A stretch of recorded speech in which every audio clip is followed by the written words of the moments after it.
We sure have heard the word essential a lot lately. I've probably used it more in the last 30 days than I have in the last 3 years.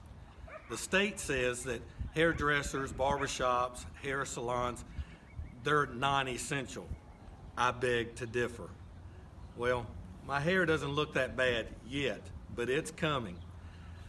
You know, I sure hope the state pretty soon expands the definition of essential very soon. You know, I think about it, that's exactly what Jesus did. He expanded the definition of essential. Just think about it. When he met the woman at the well, he was a woman who was basically a social outcast in her community. She'd been married 5 times, so that probably didn't help her standing with the community. She was a Samaritan woman. Jesus was a Jewish man. That just didn't mesh together too well then.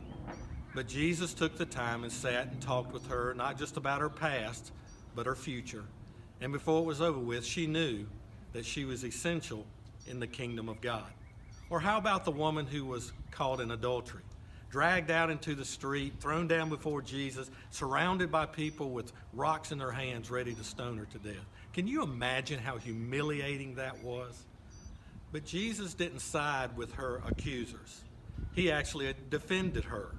He shamed the accusers so much that they dropped the rocks and walked away. And then in a great act of kindness and compassion, love and forgiveness, he told her this: "Neither do I condemn you. Go now and leave your life of sin." And we can't forget that when Jesus hung on the cross, he hung between 2 criminals. And one of those men struck up a conversation with Jesus. So Jesus, in his darkest hour, carrying the weight of the world on his shoulders, spoke to a man about his eternity.